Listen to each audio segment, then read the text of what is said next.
Hi there. Welcome to the SoberCircle channel. Enjoy this speaker tape.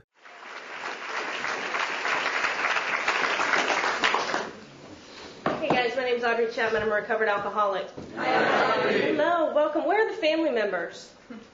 They're like, oh, raise my hand. Raise them high. I'm not asking where the drunks and the dope fiends are. All right, welcome. We are so glad to have you here. Let me just say that we wouldn't be here without the family members. We just wouldn't. There's a lot of us that would be gone today. So thank you so much for what you all have done and for showing up and being a part of the residents' recovery. That's such a cool deal. And I've sat in that chair too, so I'll tell you all about that too. If Al-Anon had a draft, they'd be after me. They're just, there's so many of them. But anyway, like I said, I'm a recovered alcoholic. I am honored to be here tonight and to tell my story. I'm going to talk a little bit about what I was like, what happened, and what I'm like now in the program of Alcoholics Anonymous and Cocaine Anonymous and Drug Addicts Anonymous that I just absolutely adore. And I wouldn't have told you that 8 years ago. I didn't come through these doors pleased to be here.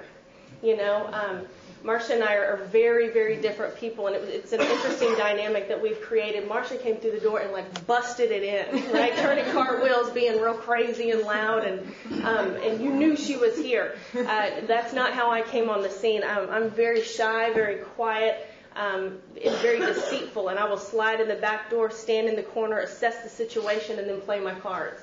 And so you don't usually see me coming. And so it was an interesting way that I got to Alcoholics Anonymous. I came, like I said, from a family full of drunks. The only one that was noticeable when I was young was my father, just a real bad alcoholic. And I adore my parents. They are phenomenal people. They just are. And I certainly am not an alcoholic because my parents were divorced or I came from a hard childhood or I had some issues growing up. Those things were certainly true, but that's not the reason that I drank. I drink because I'm bodily, mentally different than my fellow man. I just am. I'm also driven by an internal condition that untreated, I will pick up a drink over and over and over. And you residents know exactly what I'm talking about because you hear it all the time. It's taught in Big Book. If you're a family member and you don't have a Big Book, let me encourage you to buy one. Read it. See what this thing is about. It's vital information on why we do what we do. We are a different breed of people, are we not? Some of you family members are sitting back scratching your head and going, seriously? God, I get that. And I did that for a long time until my alcoholism took me to a place where I was the one doing those things and living that way. So I grew up in a small town out in East Texas. Do you guys know where Sulphur Springs, Texas is? Any of you? Anybody want to admit it? This one over here? Okay. All right. Little bitty town. They got the Walmart. It was like big doings. Grew up on a dairy. It just was a hot mess. But it was a lot of fun. I grew up in a house full of love, but alcoholism was ever present. And when I was 6 years old, my mother made the decision to leave my father. And what's so sad about that is that she will tell you to this day that he's her soulmate. You know, that she absolutely loved and adored him, still, would consider him a best friend. But that's what alcoholism does. It devastates everything around us. It just does. And so we left as a result of his drinking. And my mother's thought process is if I can get my child out of the situation, hopefully she won't be one of them. And so she attempted to coddle me and mold me and rule me into being this person and to keep me from the alcoholism. And you know how that goes. And lo and behold, it just happened anyway. And so she remarried, my father remarried. I grew up with step-siblings, half-siblings, and I grew up with a lot of family members. And I was kind of back and forth between mom and dad. And the fact was, I have a family that loves and adores me and fought over who got to spend more time with me. The feeling was I was the child from the first marriage who got lost in the shuffle. And that's how my alcoholism deluded me from day one. Anybody else in here a victim? Martyr? Right? Woo! I wrote the book on that. To tell you, it was like, well, you understand, my parents are divorced, and I came from a hard life, and it's just like, really? I remember my mom telling me one time, Audrey, you're not the one who got divorced. You're not the one who lost your soulmate. And I'm like, right, that's true. It sure felt devastating, but it's like, I can't see what's in front of me because I'm so delusional and self-centered. I make everything about me. Anybody else? Right? Even if it's just close to me, I'm going to make it about me. And so I grew up that way, that I was depressed, severe anxiety disorder. I have issues around food. I mean, I just all turned in on myself all the time, in a huge way. I've always felt a little bit separate than. You guys know what I mean by that? Like you walk in the room and everybody shouts your name. I mean, they all know you. It's like cheers, right? Norm. I mean, they all know you. They're trying to connect with you and trying to interact, and I'm still alone. What is that about? It's about an internal condition that separates me from everyone else. And I was always like that. Always, always. I remember being the kid at the slumber parties that would go and hide in the closet and then be pissed when nobody came to find me. Nobody's even noticed. It's just like, they're playing games. Get out the closet. Drama. God.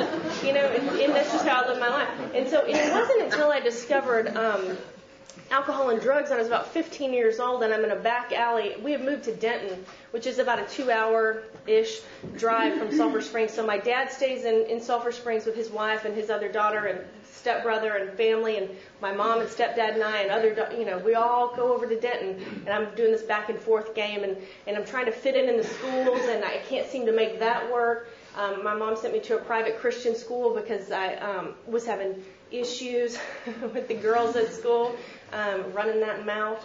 And so she sends me to a private Christian school, and she's all the time trying to mold me and set me up for success and put me on the right path and give me opportunities. And I bust through every one of them. I'm damned if you tell me who I'm going to be. And it's just, I can't seem to accept what's been given to me. And just that arrogant. Anybody else that's looking at me is going, baby, you've got it laid out. But I'm so arrogant, I won't touch it. So I'm in this school district. I'm not happy. Things are not going well. And it's not that I'm not capable. I excel in sports. I excel in school. People want to be my friend. But I'm constantly giving everybody the pushback. I'm in a back alley with a little boy from down the street. And the first time alcohol hit the back of my throat, and I could breathe. And I'm with my stepsister. Like I said, I think we're 14, 15, something like that. I held off for a very long time compared to some of you people. Now I had your first drink at 2. I'm like, woo. No, my mama was clocking me. Don't want you to end up like your daddy. And so we're out there, and all of a sudden I'm able to connect to this guy, and I'm able to connect with my stepsister in a manner in which I had never experienced. Never. And I remember stumbling back over to the house and with my stepsister and saying, is this what being loaded feels like? And she's like, yeah, this is it. I'm going to tell you something. My intention was not to go way past the mark. It wasn't, I was trying to escape stuff. I was trying to get right. Do you guys know what I mean by that? I'm trying to settle in my own skin. And a couple of drinks will do that for me. But I continue to drink more and more. I'm not really sure what that's about at that point in time, but it's what happens. And so I continue to get loaded as often as I can without anyone finding out, which is how I like to roll. I don't know about y'all, but I like to drink without consequence. Anybody else? Didn't pan out that way. But that's what I'm attempting to do. And so I do this off and on through high school. And mind you, I'm showing up for Bible study. I'm showing up for chapel. I can quote the scripture. I put on the game face, and I can be pleasant and do what I need to do. And I'm dying inside, absolutely dying inside. At this point in time, bless you, baby. My father had gotten sober. So very easily distracted. My father had gotten sober when I was, I guess, like middle school, something like that, 5th, 6th grade. And by sober, I mean he went to Charter Hospital. Remember when those were on the scene? Right? So he went to Charter Hospital. He dried out, took some vitamins. We went over family day, threw the football around. It was good times. So he gets sober, right? And he goes to AA, goes to a bunch of meetings, doesn't get a sponsor, doesn't work any steps, and so he's like stark raving sober. Right? He's like, whoo, okay, Mr. Chapman needs a drink. But anyway, so he's doing that whole game, and then at some point he relapses. I don't realize it's a relapse because in my mind, as a young person, if somebody had a problem with alcohol and they're no longer drinking, they're no longer an alcoholic. I didn't understand the concept that once an alcoholic, always an alcoholic. The disease will continue to progress whether or not I pick up a drink. It was a new concept for somebody like me. I used to say, my father used to be an alcoholic. He picked up a drink and he hooked a hard left after 7 years without a drink. So we began to drink together, which caused big problems in that side of the family. And so what happens is that he gets really bad really quick. I'm in my late teens, early 20s, and things have started to get weird for me. I graduated from high school and decided that I needed to go away. You know that whole game. Like, I just need to get away from you people. Y'all are just stressing me, and I just need a new environment and a fresh start and a change of pace, and that's going to do it. And the problem with that is wherever I show up full force on the scene with an internal condition. And I can change all my people, places, and things, but I'm still me. And I'm still irritable. Everybody and everything irritates me to death. The way you breathe is obnoxious to me. Do you need to chew so loudly? I'm just like, oh God. Right? It's like I'm constantly like on the verge of that one real quick, sharp, thing that you shouldn't say. I'm always fighting that kind of deal. I'm restless. I can't sleep. And when I do sleep, it's not good sleep. I can't ever shut the mind down. And the only thing that seems to kill that is alcohol. And I'm discontent. I'm consistently saying things like, I'll be happy when, ... I'll be okay if X, Y, and Z could just all fall into place and stay put. And what's weird about that is that even when all of that lines up and the stars are just right and my ducks are in a row and it's all magical, I'm unhappy. And I get loaded.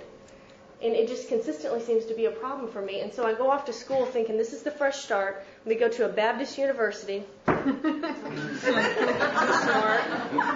All right, let me go to a Baptist university with the good kids. Because I know intuitively there is something to spirituality. I know innately that I'm drawn to that, but there's a block and a hindrance, and I can't figure out what it is. I'm a woman that could sit in the church in awe of the stained glass windows, quote the scripture, and know for sure I will be loaded by sundown. Without a doubt. And so I can't quite figure out what it is that these kids are happy. They absolutely love God. They absolutely are excited about education. They're excited about dating. They're excited. And I'm like, I hate every last one of y'all. God almighty. I'm having to sneak off campus just to smoke a Marlboro. You know what I mean? I'm like, oh, this has got to go. And so, one more time I call my mother, hey, this isn't really working for me. I've done a year here, put in my time. And in a private education, one more time I demand the best. And haven't earned any of it. Let's be clear about that. Haven't earned any of it, but I feel it's my God-given birthright. Oh, you have money? Then it's my money. Wow, really? Yeah, that's what I thought. How absolutely arrogant of me. So my grandfather moves me into an apartment back in Denton, which is a good place to try to get your stuff together. Denton. God. Fry Street. Anyway, some of you know. So I'm back in Denton, and I just need to go to community college. That's the way to go. I need to change all my friends. I need to change, and go work at a daycare. Right? I'm like sweating out bourbon, chasing little kids around. God almighty. But I adore kids. I do. And I didn't really know that. And I fell in love with this little boy named Hayden. He was, I guess, 1 year old, year and a half, something like that at the time. And I fell in love with him. It was the first time that I felt maternal about a child who was not one of my siblings. And it was like, oh my God, I could get excited about being a mom someday. I could get excited about marriage. I could get excited about normal people's stuff. And I just love this little boy. And so I'm working at this daycare, and I'm going to school, kind of. And I'm babysitting him. I'm like a nanny at this point. Like at nights and weekends, I nanny for this little boy. And progressively, things begin to get worse. I can't quit drinking. And when we go out with people, they're having the fun cocktails. You know what I mean? They're the pretty ones. They're all full of sugar. I'm like, there's not even a lot of alcohol in that, but whatever. I need a little straw. But I'm like, I need to figure out a system. And I'm very systematic about the way I drink. I'll get with that. I got my drinks beforehand, the drinks that are allotted in public, and then the drinks afterwards, and then I'm going to have to smoke some weed before I go to bed. I'm going to have to take some sleeping pills. I'm going to have to, it's got to all be situated just so. And if any little component is out of whack, I'm going to lose it, right? And so I never ran out. Never. I don't have any experience with that. And people are like, I just ran out of alcohol. I'm like, really? You didn't think that through? I was stockpiled like there might be a flood. I lived alone. I moved out of this apartment, and my grandfather built a house, and I had a couple little roommates. I ran them off eventually. And I lived alone, and I hid alcohol, right? I'm like constantly stockpiling this stuff. I don't want to ever let anybody borrow my pipes. Nope, these are my cousins. You know, that one cousin that you borrowing stuff from. Can't ever loan anything out. No, we can't use that stuff. No, you can't have any of this. And then people, let's share. Let's share a bottle. I'm like, no, baby. I'll buy you one, but we're not sharing. So I don't like to drink with girls. They would share everything. They go to the bathroom together at the same time. I'm like, no, when you go to the bathroom, I'm going to get another shot. So anyway, so I'm living in this house, and I eventually stopped going to school because it just becomes difficult. I can't show up for things on time. And when I do, I am a wreck. I'm having to tell a professor that I have mono, because I shuffle in and I look rough. Some of y'all do the alcohol and dope thing and you don't look that bad. Now, I do. It's very obvious when I go off the chain. And I used to show up at my parents' house and let their garage door up in the middle of the night and steal alcohol from them and then leave. And then I go over during the middle of the day and take food from them. And my mom is very...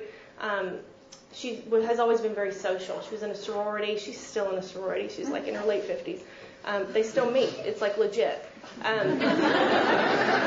I don't know anything about that. So I would show up and she'd be having tea parties and oh my God, I would shuffle in reeking. My hair looks crazy. I haven't worn makeup in forever. And just shuffle in and kind of look at them and go to the kitchen and take food. And it's you could see the embarrassment. Where she's like, this is my oldest daughter. She's a disaster. She didn't say that, but she wanted to. It's just very embarrassing. And I began to compromise who I was as a human being. I began to do things that are unacceptable to me. And it's weird how you can have those the big book calls them moral and philosophical convictions galore. And it's like a standard, a set of right and wrong. What's okay and what's not okay. And I began to compromise those in full force. I stopped paying bills. I stopped turning on lights. I start taking things that don't belong to me, including, your man. It's I suddenly have no values whatsoever. And let me tell you, that's not who I am. It's really not. And it's not how I was raised. And it's not who I wanted to be. And it was the kind of person that I judged and that I talked about. And all of a sudden I'm looking in the mirror and that's who I've become. I'm fully supported by finances that don't belong to me. And I'm being very, very incredibly selfish and dishonest about that. And so I eventually, like I said, I lived with these guys. I don't know why I thought that was going to be a good idea, but a couple of guys that I'd gone to high school with, I thought it would be fun to live in a house with them instead of living with girls. And what started off being cute about how much I could drink started getting embarrassing. And towards the end of it, they had just had enough. And I lived on a urine-stained mattress constantly. It just got very sick and very weird. It always gets really quiet when I say that. All the normal people in the room are like, oh my God. She sleeps in urine. Yeah, I did it for a long time. And it just was. And that was the thing that I feared the most is I didn't want to be what my father had become. And I don't just mean an alcoholic. But when people would talk about him, they go, oh, yeah, Mr. Chapman. He lost his career and he lost his wife and he lost his child. It's very sad. And they pitied him. And I was like, I will never be that person. And then all of a sudden I overhear it. People talking about me and the way that I live my life and going, I know, it's sad. And I'm just like, oh God, I had become that person, but there's absolutely nothing that I could do about it. I began to try to rein it in. Y'all know what I mean by that? I'm not trying to quit. I'm just trying to reel it in a little bit. And it's impossible to do that. And when I do pull it off, it's like nails on a chalkboard. I am unhappy without alcohol and drugs in my life. I just am. And so it's at this point in time that I begin to get in trouble because I don't know what it is about me when I get loaded. I got somewhere to be. I'm like, I need to be in the car. It was just pitiful. I had nowhere to be and nobody wanted to see me, and people had stopped answering my phone calls long ago. They'd done an intervention on me. Anybody else in here had an intervention done on you? That's good times. Right? Yeah. They thankfully picked a spokesperson who lived in Chicago. And so they did it via telephone. This was stupid. So they call me, and I'm like in the back of a pickup truck with a couple of guys, and we're drunk and high, and they're saying, okay, well, here's the situation. We're doing an intervention. I'm like, nothing will sober you up like the word intervention. And I'm like, listen, let me stop you before you even get there. I have had a problem, and I want to go ahead and admit that, but I've reined it in, and I understand, and I'm just like out of my mind, right? And I convince them everything's going to be okay. I mean, just the level of dishonesty. And I'm like kind of listening to the conversation and watching these two guys like interact with each other in this real bizarre manner, like we do. We're in a graveyard. Like, that's my life. You know what I mean? Where you're like, oh my God, I'm getting an intervention via telephone at the graveyard. But it is what it is. My story. So, anyway, it gets real weird, and I'm driving around all the time. These guys have gone away. These people in general have gone away, and I live to get loaded. I don't come out during daylight hours. I keep very dark, weird hours. I wake up at 5 p.m. I go to bed at 5 a.m. Don't ask me to do anything like go to the grocery store, get my oil changed. I don't know how to be around people. I stopped going to the grocery store because I just couldn't handle it. And my mom would go and get food, and she would drop it off at my house. And it just got very pitiful. And that's how I lived my life. And I sat in the garage, and I chain smoked, and I drank, and I hated you. And that's what that looked like. I wasn't sure who I hated more, you or me. I couldn't decide, but that's what I spent my time pondering. And when nightfall, I would drive the backcountry roads and listen to music and in a dark depression, and throw beer bottles out the window and get high, and I did what I did. And that happened for a very, very long time, until, 2003, 2004, and people reached out to me and tried to help me. I had lied. I stopped going around people, so it was very easy to lie over the phone and tell them I'm still in school, I'm still working, I'm still doing stuff. And they kept me in a very good moment, like in a small window. I could convince them. So when my dad's health began to fail due to his alcoholism, my stepmom called me and said, we're going to have to do an intervention on your dad. And I'm like, I'm on it. You know? Wow. You know, but I'm like, I'm in it to win it with this. And so I'm like, I still have an email of God. I read it not long ago, within this past year, and it was like telling her, like, you know, we just need to pray like we've never prayed before, and we need to come together, and this will be okay. And it's like, what are you saying? Look at the way you're living your life, but I am an absolute liar. I live a double life, and the reality is I didn't know that there was a different way for me. I could see that you people were doing it successfully. You were living these lives where you were happy, and you were free, and you were lighthearted, and you laughed things off, and it was just the weirdest thing I'd ever seen. But I knew that that would never be the case for me. So I go home to do this intervention on my father, meet with the pastor, and the pastor wants to blame my father for my drinking. And I'm like, I'm on board with that. You know? If we can pin anything on anybody else, I will sign up for that. And then, mind you, my father is my closest friend. Love and adore that man. Absolutely do. But if you come close to my drinking, I'll roll over on you like that. I mean, in any other circumstance in life, I'll take the blame. I mean, like I said, I'm a martyr. I'm like, oh, that was me.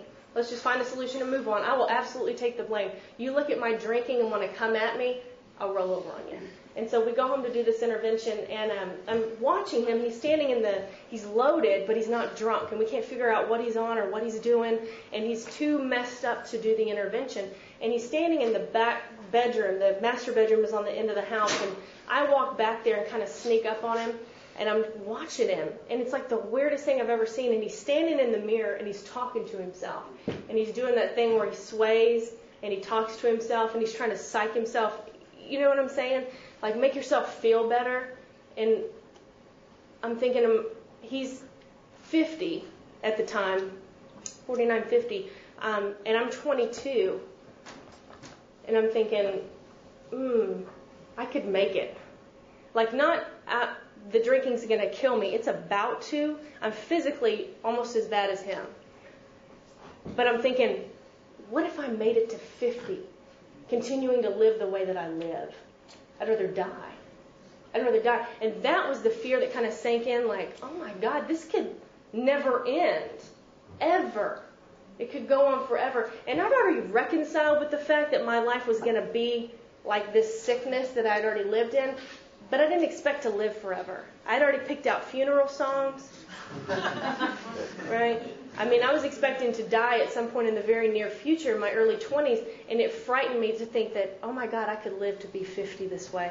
And I remember I left his house and I got out on the backcountry roads and I called my mother, who I feared. She's got a master's degree. She was in the Miss Texas pageant. She can do anything she sets her mind to. Bright, beautiful, determined woman. I could never measure up to her, ever. And I remember I called her and she said, how did the intervention go? How's your dad? Is everything okay? And I said, Mom, I'm an alcoholic and I need some help. And as soon as those words flew out, I went, oh, dear God. And so I reel them back in, you know, because I had gone to her for help before. Mom, I'm drinking. Things are out of control. There's bad situations going on. I don't know what to do. And her answer for that was, Audrey, you need to knock it off. Which sounds like a viable solution, doesn't it? Like, grow up. Make better decisions. Get responsible. Make a better choice. And so I'm armed with that decision, and I can't pull it off, and I fail over and over and over, wondering, why? So I say these words to her, and she said, we need to do something. And I'm like, absolutely. I've got to go somewhere. Like, I need some help. I'm not attending school. I'm not working. I don't know about y'all, but when I can't work, what I do is I go work for my family. Because you don't have to show up, but you can still draw a paycheck. It's a beautiful thing, right? So I stopped showing up at their agency a long time ago, but I was continuing to draw income very dishonestly from them. Always promising, oh, I've got a stomach ache. Oh, I've got this. Oh, I've got that. I can't even tell you, like the round of doctor's visits where they do the endoscope and go down and we're trying to figure out what's wrong with their stomach as I'm vomiting vodka on them, you know? Oh, problem, right? So she's like, Audrey, I need you to stay sober and come home, and we're going to figure this out. And I'm like, we're going to have to do something. I don't know what that looks like, but we'll have to do something. So I go home, immediately get loaded. The very thought of never taking a drink again is horrifying to me. It horrifies me almost as much as the thought of continuing to drink the way that I drank. And so I go back and get loaded the way I get loaded, and we decide that I need to go somewhere and be confined for a period of time because I am not somebody, and this happens. I sponsor women like this. I have friends like this that can come in off the street inside the rooms and get sober and stay sober, and that's a beautiful thing. I'm not knocking that. I am a woman who can't stay away from it for a day. I mean a day. And so I'm like willing to go away somewhere. I'm like, please take me somewhere. I can't do this. And so my mom's flipping through the back of a phone book, a Denton phone book, and we find this facility down in South Texas. And so I think it's like on a Monday we decide to do this, and on Thursday is the day of check-in. Got that small little window of about to go to treatment time. And I didn't know you could show up at treatment loaded. I was so angry when I got there. It's been a 2-day drive with my mother, a little overnight action with nothing in my system, right? I'm just like detoxing on the way down, and my mom is like so positive and cheerful. I'm like, oh my goodness, it's going to be fabulous. You're going to find out what you drink. It'll be like summer camp. And I'm like, I hate summer camp. I hate people. Like, please don't try to be positive about this. And I'm real clear I drink because of you, so we don't need to clarity around that. Like I understand what's happening. I show up down there, everyone's loaded, I'm angry, get out of the car, and I'm one of those girls that I will, like Marsha, I will bite the inside of my mouth until I bleed before I cry in front of you. I just won't. I just won't. And it's a funny thing that happens when you remove the solution from my life. I come unglued. It's a funny thing, family members, isn't it? You get them here, you remove the substance and think, this is going to be great, and they lose their minds. They do, because you have removed the only solution that we have, and we will just lose it. So I remember I'm crying to the intake nurse, right? And I'm like, who's a male intake nurse, and I'm just like, I don't know if I can do this, and I'm scared. And you know how they are. They just shuffle you in like cattle. You're fine, baby. Go on. And I remember my mom saying, she later told me this. She said, I told them when they were back there doing the strip search, which is fabulous, and all that stuff, that you are sensitive. You get to be easy with this one. She is sensitive. She said they looked at her and said, oh, honey, they all are. They are all sensitive and self-centered. So moving on. So I get down there, that they begin to talk about the solution to alcoholism and drug addiction in a way in which I had never heard it. I had been to some meetings, court ordered, and I figured out you could sign your own paper. And I was like, no. Had my mom sign in my paper. She signed it all in the same handwriting and the same color pen. I was like, really, though? You couldn't throw a left hand in there? Like, Judge, looking at this, get with it. Anyway, so I'd had a couple weird experiences in AA where I showed up and somebody told their story one night, and then another night it was like a topic meeting, and it was very bizarre, and there was I don't know, there was a solution in the room. I didn't hear it, but again, I wasn't searching for it at that time. So when I got there, I wasn't there for AA. I wasn't there for 12 steps. I was there to get some separation from my problem, get on a treadmill, right? Start taking some vitamins, get some sleep, do these kinds of things. And they started talking about the big book and the solution, and I'm like, hold up. What? Are you saying that I'm not a bad person? Are you saying that I don't do this because I don't care about myself or the people around me? And they started talking about the allergy in my body, and I'm thinking, oh my God, I'm not allergic to alcohol. I can put it away, right? This is not a problem for me. But then they go on to explain this phenomenon of craving, and I'm like, that's why I do what I do. That's why when you guys leave, I continue to drink. That's why when I'm on the floor and I can't walk or speak, I'm searching for another drink. I remember being arrested one time, and they said, you shouldn't be able to stand your blood alcohol level, yet much less drive. And I'm like, buddy, I got a case waiting for me at the house. I'm not even done.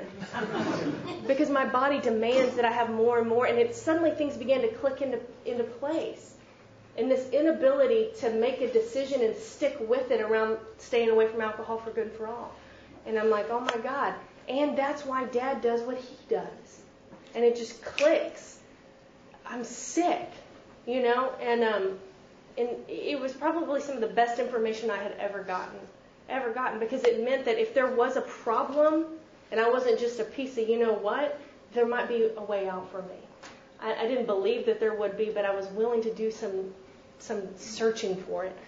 They gave me the number of a woman in Dallas named Julie, and she was here last month? She was here. She's crazy. And you're recording that. Good. They said, you need to call this lady when you get back to Dallas and let her sponsor you, let her take you through the work. And I got excited about sobriety. I'm listening to speaker tapes. I'm burning them up. I got a big book I'm highlighting. It's just like, oh my God, a whole new world came into view. And I get home, because it's like a bubble here, right? I get home and life looms large. I have created a storm, and it's waiting on me. And I get home, and I'm a broken, fragile child at 22 years old. Body that is just worn out. And I show up at this group called Primary Purpose in Dallas, and there's 100 people there. I don't do people, right? I'm like, oh God. And when I first got sober, I always wore a baseball hat, and I would pull it down over my eyes so I didn't have to look at you. I wouldn't make eye contact. I didn't speak. I was very bizarre. I remember when I went back to the treatment center for an annual reunion, they didn't know who I was because I would slide in the back door and sit down and I would never say anything. Julie was voted worst patient ever. No, I'm just kidding. But she was like least likely to succeed or something like that. They were chasing her down on a golf cart, just like you women that run down this hill. We chase some of y'all too. I remember. Tracy's good. Tracy always catches them. You always do. She's good. So I get back to Dallas and I hear Julie speak and she is powerful. And it scared me to death. I was like, I don't know about all this. But as time progressed and I wasn't doing the work, I got worse. Away from a drink. It was the most bizarre thing I had ever seen. I was still scared of what you thought. I still had no ambition. I was still frightened to speak to people. I didn't want to go anywhere. I didn't want to do anything. And it just all of a sudden clicks, like I'm getting ready to get loaded. I spent 6 months crazy inside the rooms of Alcoholics Anonymous early on. And at 6 months sober, I can't decide, should I drink and try to stay? Because I put everybody on notice. I'm in recovery. Mistake. Just kidding. Just kidding. Right? I'm always like, I'm getting sober. You know, I got to put everybody on notice. So I'm like, I can't decide if I'm going to drink and stay and try to run game on everybody. And I know that's not going to work. Or if I should just drink and go away. Because I'm that uncomfortable without bourbon and the solution of the 12 steps. I'm at that halfway point where I watch a lot of us stay forever. For years, you can stay there. And it's very unfortunate because it doesn't have to be that way. So I show up one night at 10 o'clock at Julie's house, and I'm like, I'm losing it. And she can see it. And she begins to take me through the work that night. It's 4 o'clock in the morning. We're on our knees doing a third step prayer. I was convinced that my alcoholism was getting ready to kill me at that point. I was convinced. And I'm going to tell you something. I love willingness. I love to sponsor somebody with willingness, but give me desperation. It just sends chills all down my legs. And I used to listen to a guy at my group, JK, that would say that, give me desperation. You start sponsoring people with some desperation, it is a joy, an absolute joy to watch them light on fire. Right? So we burn through these steps, and in a matter of less than a week probably, we've done my 5th step. I've done 6 and 7. I'm starting to make amends. And I'm working from a place of, I don't ever want to live like this again, drunk or sober. You know, and I began to chase this solution. And I remember leaving our house one afternoon. We'd done some sort of step work, I'm sure. And I remember thinking to myself, I could do this forever. I could get excited about this way of life, really. Not just being in the meetings and saying hi and highlighting and playing the game like we do. I could get excited about living these steps and living these principles.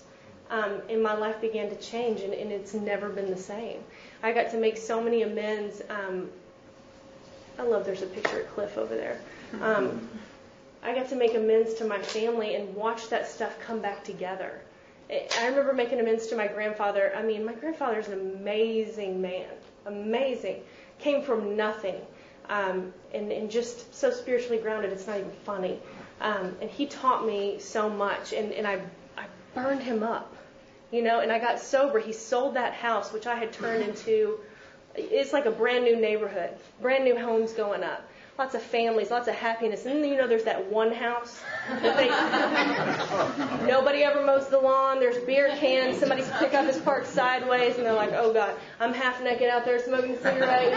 It's like, jeez. He's like, we're selling that house. You can live with your mother, which is a no-no, or you can come and live with me. And I lived with him. He put me through college. I mean, set me on a path to success. And I seize every opportunity that man has given me. I owe so much to him, it's not even funny.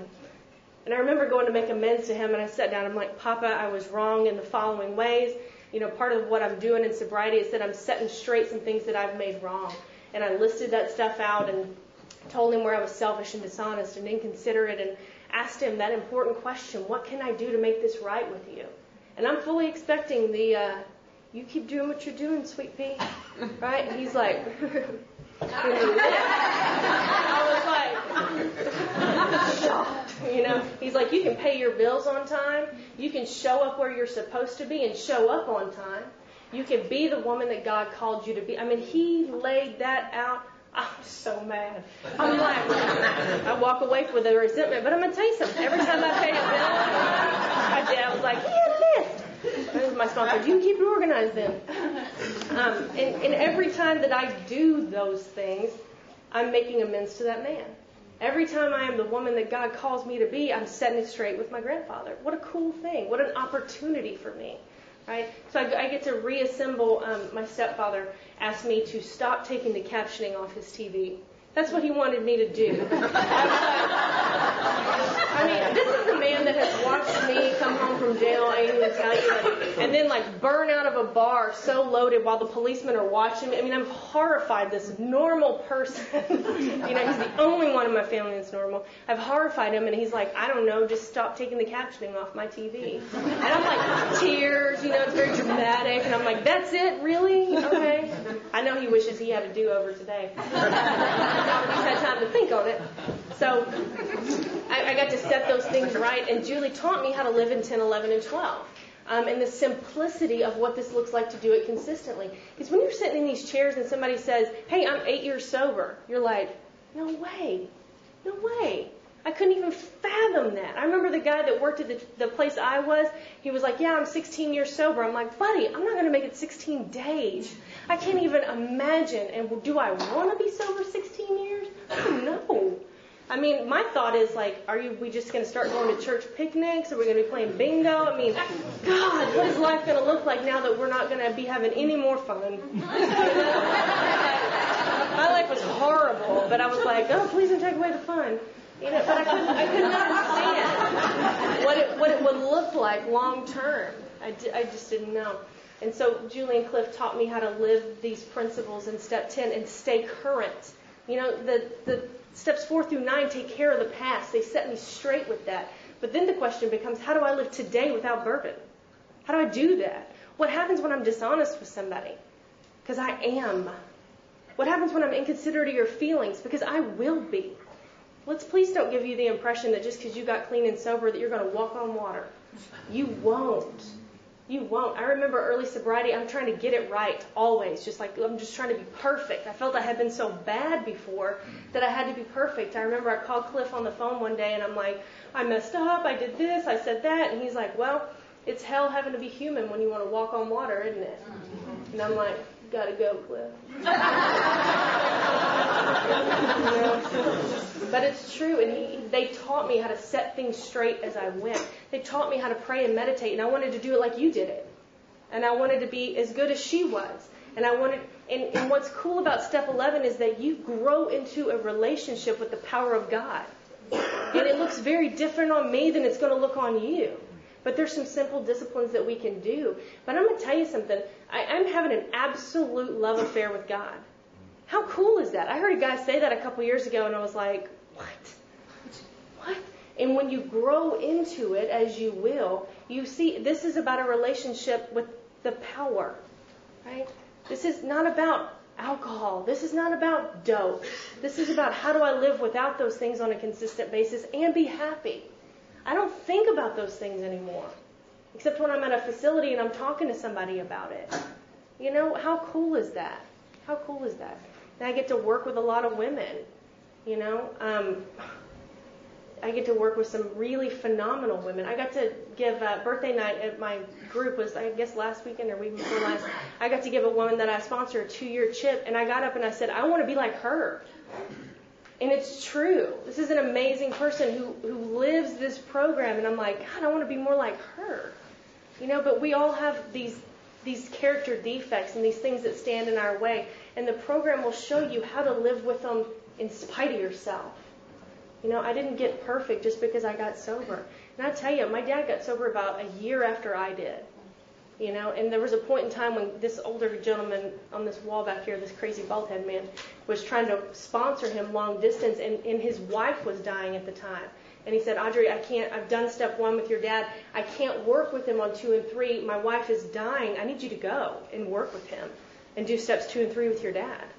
And I'm like, is that allowed? Is that the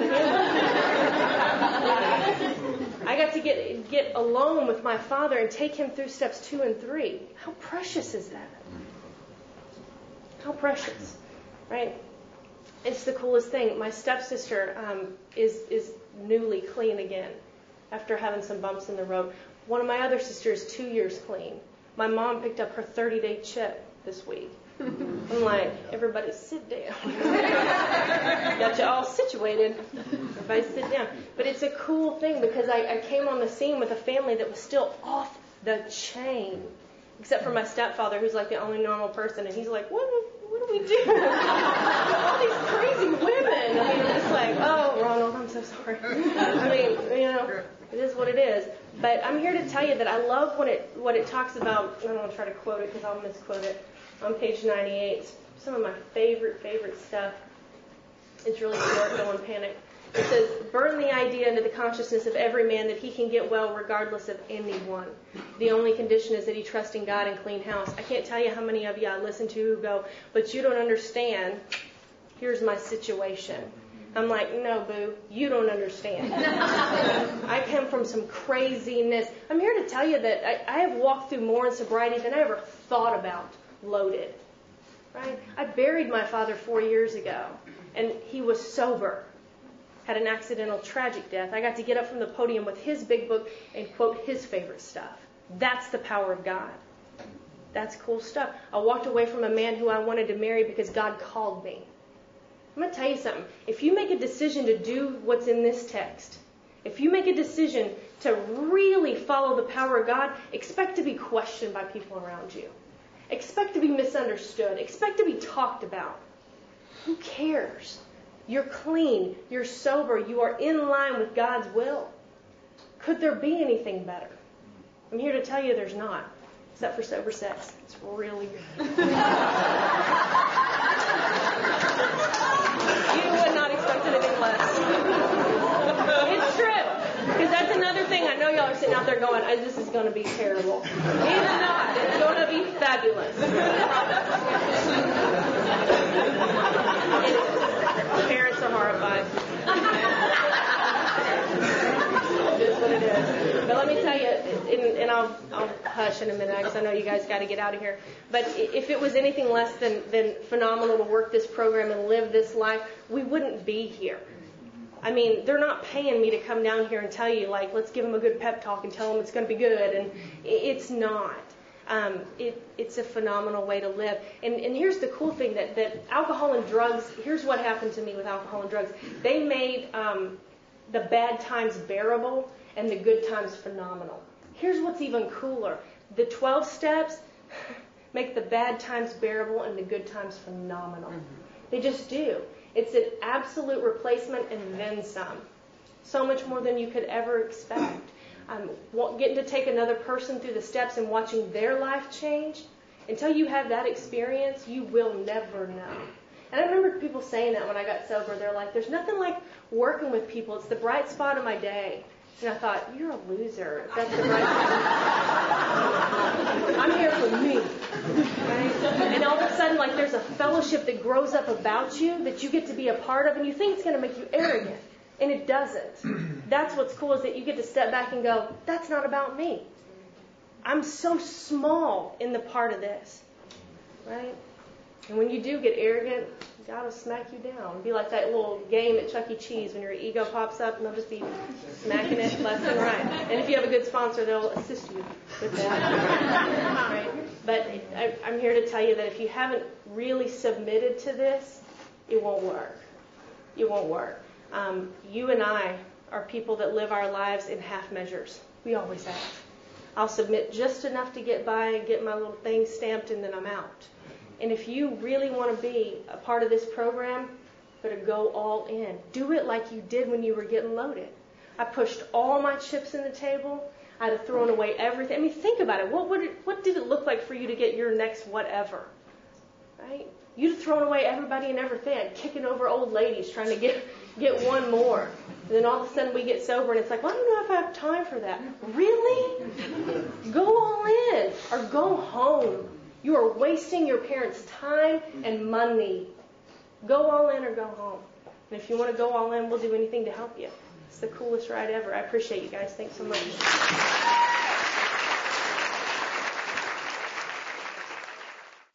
Thanks for listening. Please support the channel by liking and subscribing.